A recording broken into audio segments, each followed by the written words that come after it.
On July 15th, 2018, James Huberty told his wife Etna that he thought he was having a mental health problem.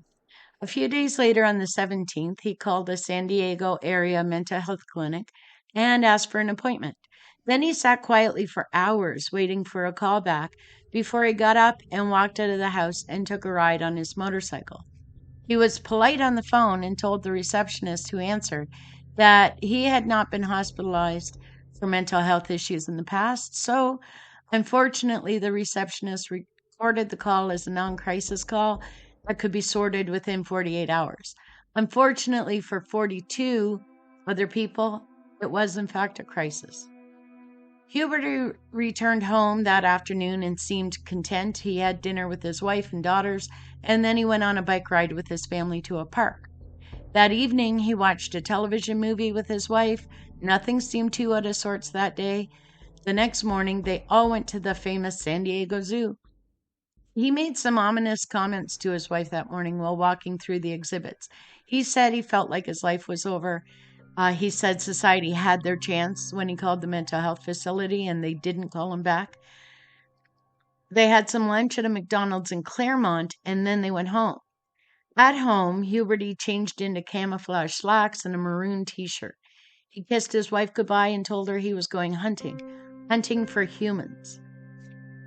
He picked up a gun and held it across his shoulder and had ammunition in hand when he told his older daughter, Zelia, that he wouldn't be back. He drove just a short distance from his apartment down San Ysidro Boulevard to a McDonald's parking lot. It was almost 4 p.m. He had 3 weapons with him and hundreds of rounds of ammunition. There were 45 people inside the McDonald's. And inside, Huberty would aim at an employee before the gun misfired. People inside were initially confused as to what was happening, and some just thought it was a prank. That is, until the shotgun fired into the ceiling, and Huberty aimed and fired an Uzi at Neva Kane, the 22-year-old manager who was on shift that day, and he yelled for everyone to get on the ground. So he shouts at the hostages, and his shouting was very confusing. Made no sense. He would yell, "Dirty swine, Vietnam assholes." He told them he had already killed 1,000 and he was going to kill 1,000 more. The 25-year-old man, Victor Rivera, tried to calm Huberty and asked him not to shoot anyone else before Huberty turned on him, screaming for him to shut up and shooting him 14 times. People tried to hide anywhere they could, as you can imagine, right? They're trying to hide under the tables, behind booths, in spaces in the kitchen, behind counters, any space they can find out of the shooter's eyesight. He shot at women and children, shooting some dozens of times, and killing a baby who was crying next to his dead mother. Parents tried to shield their children as Huberty went from booth to booth, table to table, shooting as he went. It didn't take long for the calls to responders to start piling in, and the dispatcher accidentally sent responders to the wrong McDonald's 2 miles away, which caused a delay in the lockdown for several minutes. Passers-by, though, warned civilians nearby to leave the area and avoid the McDonald's that Huberty was in. After about 8 minutes after he entered the McDonald's, he went out to the parking lot. There he shot at people in the area. A stranger took a badly injured baby from an injured couple and ran the child to a hospital, saving that baby's life. He shot at boys on BMX bikes, people in cars, and an elderly couple who was walking in the direction of the entrance. He fired at police as they arrived and shut down a 6-block area. 175 officers were deployed, including SWAT. By 5:05, they were given permission to kill Huberty if they could obtain a clear line on him. Inside, Huberty turned on a small radio and danced as he continued to shoot at people, searching the kitchen for staff who hid from him.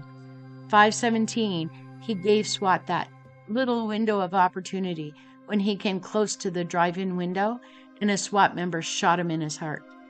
Huberty had fired off 257 rounds.